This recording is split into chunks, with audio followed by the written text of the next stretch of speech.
Good morning students, मैं अनुज Yadav sir आज आप लोगों के लिए एक छोटा सा टॉपिक लेके आया हूँ। और जो भी मैं छोटे छोटे टॉपिक्स को आप लोगों को पढ़ाता हूँ उन सारे टॉपिक्स को आप लोग विशेष रूप से ध्यान दीजिएगा, क्योंकि जो भी टॉपिक रहते हैं वह सारे टॉपिक कन्फ्यूजन देने वाला ही रहते हैं। ठीक है, तो कन्फ्यूज नहीं होना है, अनुज यादव सर के साथ रहिए, आपके सारे कन्फ्यूजन को मैं दूर करूँगा। तो आज का टॉपिक हमारा है यूज ऑफ द सेम। तो द सेम का यूज आपको पढ़ा रहे हैं, तो सबसे पहले हिंदी देखिए कि इसका हिंदी अर्थ क्या होता है। द सेम का हिंदी अर्थ होता है वही। ठीक है, तो यहाँ पर देखना है क्या कि द सेम का हिंदी अर्थ वही होता है, इसका यूज में क्या कंफ्यूजन है। तो कभी कभी सेंटेंस में आप लोगों ने देखा होगा कि द सेम के साथ एज का यूज होता है, ये सही माना जाता है। और कभी कभी सेंटेंस में आपने देखा होगा कि द सेम के साथ दैट भी लगा होता है, ये भी सही है। लेकिन प्रश्न ये उठता है कि कहाँ पर हमको एज लगाना है, कहाँ पर दैट लगाना है, क्योंकि ये बहुत बड़ा मुद्दा है और ये कंफ्यूजन वाला मुद्दा है। तो इसमें कंफ्यूज नहीं होना है दोस्तों। उसी कंफ्यूजन को दूर करने के लिए मैंने आज का ये क्लास दिया है। तो चलिए आपको हम 2-3 ठो एग्जाम्पल देते हैं। ठीक है, 2-3 ठो एग्जाम्पल देते हैं, उसी माध्यम से क्लियर करेंगे। ठीक है, this is the same dog as या that barked at him but fortunately did not bite him। यह वही कुत्ता है जो हम लोगों के ऊपर भौंका था। This is the same dog as या that barked at him, जो हम लोग के ऊपर भौंका था, ये वही कुत्ता है। But fortunately, लेकिन किस्मत से did not bite him, हम लोगों को काटा नहीं था। दूसरा एग्जांपल देते हैं, This is the same dog as या that mine, यह वही कुत्ता है जो मेरे पास है। ठीक है, और भी एग्जांपल मैं दूंगा आप लोगों को, पहले इन दोनों एग्जांपल को देखिए और बताइए कि क्या गलत है क्या सही है। पहले आपको मैं बता देता हूं। इसमें द सेम के साथ एज का यूज तभी होता है, ठीक है, जब उसी सेंटेंस में एज के बाद किसी प्रकार का क्लाउज मौजूद हो। What is clause? किसी भी सेंटेंस को 2 या 3 टुकड़ों में बांट दीजिए, उसका प्रत्येक टुकड़ा क्लाउज तभी कहलाता है जब उसके प्रत्येक टुकड़े में एक सब्जेक्ट हो और एक वर्ब हो, तभी उसको कहते हैं clause. That means the combination of subject and verb is called clause. यानी एक सब्जेक्ट हो और एक वर्ब हो,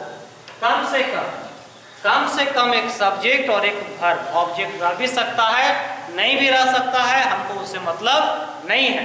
ठीक है, तो द सेम के साथ एज तभी होगा जब उसी सेंटेंस में आगे क्या मौजूद हो, कोई क्लाउज मौजूद। ठीक है, अब द सेम के साथ दैट का, सॉरी मैंने उल्टा लिख दिया है, एज नहीं, यहाँ पर दैट होगा और यहाँ पर हम कर लेते हैं एज। ठीक है, तो द सेम के साथ दैट का यूज तभी होता है जब उसी सेंटेंस में आगे किसी प्रकार का क्लाउज हो। तो क्लाउज मतलब क्या? Subject and verb. ठीक है, दूसरा है द सेम के साथ एज का यूज कब होता है? तो द सेम के साथ एज का यूज तभी होता है जब उसी सेंटेंस में आगे किसी प्रकार का कोई नाउन हो और या कोई प्रोनाउन हो। ठीक है, कोई नाउन हो या प्रोनाउन हो, कभी भी यहाँ पर क्लाउज नहीं होगा। यानी क्लाउज होगा कब? जब इधर क्या हो? दैट। लेकिन जब नाउन या प्रोनाउन होगा तो यहाँ होगा एज। अब दिस एग्जांपल को हम देखते हैं। This is the same dog as the या दैट बार्क्ड एट हिम। ठीक है, तो यहाँ पर देखना है क्या ना कि एज या दैट के बाद वर्ब एट हिम, यानी यहाँ वर्ब आ गया, तो वर्ब आ गया तो यानी वो तो नाउन या प्रोनाउन रहा नहीं, और वर्ब रहता है किसमें, क्लाउज में ही रहता है। तो यहाँ पर देखिए कि यहाँ दैट एज का यूज नहीं होगा बल्कि यूज होगा किसका, दैट का। क्लियर। अब यहाँ नीचे आते हैं, this is the same dog as या दैट माइन, यहाँ तो माइन आ गया जो कि प्रोनाउन है, और प्रोनाउन है तो यहाँ दैट का यूज नहीं होगा बल्कि होगा किसका यूज, एज का। तो दैट मीन्स द सेम को दो तरीके से हम बता सकते हैं आपको। पहला तरीका, द सेम के साथ दैट तभी होगा जब उसी सेंटेंस में आगे किसी प्रकार का क्लाउज होगा, ठीक है, या उसी सेंटेंस में कोई वर्ब स्पष्ट हो, तभी भी हम यूज कर सकते हैं द सेम के साथ दैट। दूसरा, द सेम के साथ एज तभी होगा जब उसी सेंटेंस में आगे कोई नाउन या प्रोनाउन। मैं और भी एग्जांपल दूंगा आपको, पहले इसको उतारिए आप पहले।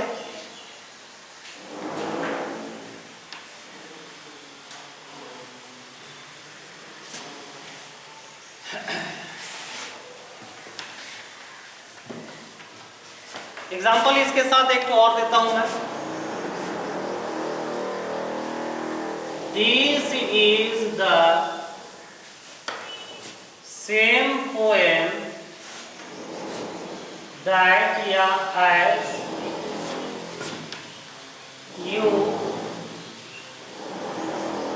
recited at the party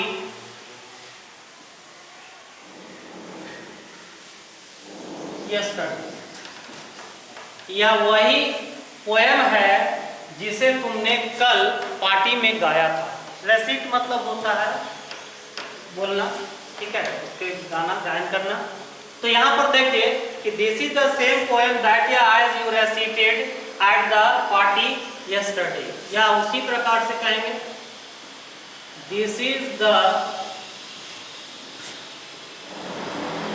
same poem that या एज माइन, यह वही पोएम है जो मेरा पोएम है, यानी जो पोएम मैंने बनाया है उसी पोएम को तुमने भी बनाया है। तो यहाँ पर देखिए कि दिस इज द सेम के साथ यहाँ दैट भी होता है, एज भी होता है, लेकिन यहाँ क्या होगा, आगे देखिए कि यू प्लस वर्ब यानी सब्जेक्ट और वर्ब यानी क्लाउज आ गया। तो क्लाउज आ गया तो यहाँ पर एज का यूज कभी भी नहीं होगा बल्कि होगा किसका, दैट का। लेकिन यहाँ पर क्या है, आगे माइन जो कि प्रोनाउन है, तो यहाँ दैट का यूज कभी नहीं होगा, तो होगा क्या, एज। क्लियर। और भी एग्जांपल मैं दे सकता हूँ कि this is the same book,